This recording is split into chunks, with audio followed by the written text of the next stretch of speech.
Тэгээ 10 сарын 1-ээс 10 сарын 31 хүртэл хугацаанд угаарын хий ордлогын урьдчилан сэргийлж бүгдээрээ нэг ажиллая гэсэн санаачлага байгаа. За энэ дээр бол мэдээж 5 толгой түлш компани.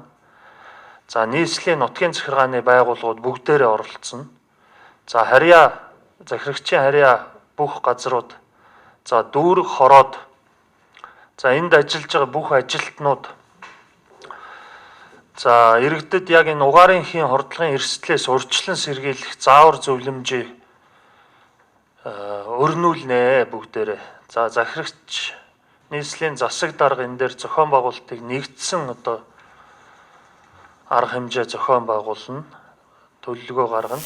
Одоо яг хүйтэн сэрүүн цас бараа орж байгаа энэ үед одоо гэр орны аллаатай холбоотойгоор угаарын дуудлага хийрдэг байгаа. Хан шалгалт хийх явцад гардаг нийтлэг зөрчлүүд гэвэл яндангаас суулж өрхөө бүтээсэн тохиолдлыг хэд хэлж байгаа. За угаарын хий гэдэг маань ерөнхийдөө тухайн яг угаарлалтанд орж байгаа орчинд бол нүдэнд харагдахгүй, амтгдахгүй, үнэртэхгүй учраас дотоод орчинд маш их хэмжээгээр ялгаач хүний амь нас болон эрүүл мэндэд маш их хэмжээгээр хөрвүүлжүүлдэг байгаа. Угаарын хийг зөвхөн угаар мэдрэгчээр мэдэрдэг. Бүтэн хоногийн 24 цаг дататай угаар мэдрэгчээ огт тогноос салгаж болохгүй юм.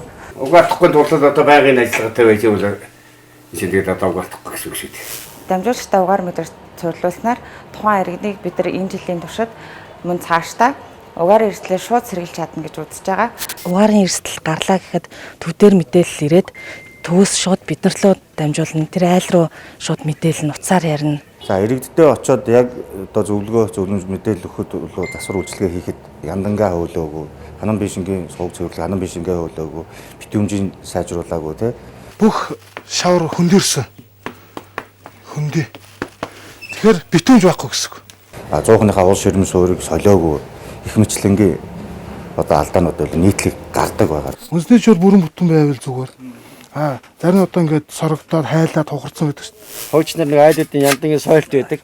Энийг одоо нэг хэрглэж болохгүй гэдэг зөвлөгөө өгөөд одоо энэ айл өнөөдөр энэ юуг яндангийн соёлтыг ингээд авлаа. Дахин дахин анхааруулж хэлэхэд энэ 100 яндангийн битүүмж татал соролтыг сайжруулах, яндангийн хаалтыг хаахгүй байх. Гэхдээ одоо угаарын хий тархах, угаарын мэдрэгч ажиллаж эхлэх үед бол халах цанхыг нээх, агаар жолтыг хийх, сэлгэлт хийх байдлаар одоо өөрсдийгөө хамгаалах шаардлагатай. Тэгээд өөрөө толгой өвчсөн юм уу янз бүрийн угаарсан шинж тэмдэг гарсан тохиолдолд агаарт гарч 2-3 минут зогсох. Нийслэлчүүдтэй иргэдээ бүгдээрээ 100% болгон яндангийнхаа битүүмжийг хэрхэн байгааг шалгаад Гарч болцсохгүй угаарын хий хордлогын эрсдлээс хамтдаа урьдчилан сэргийлье.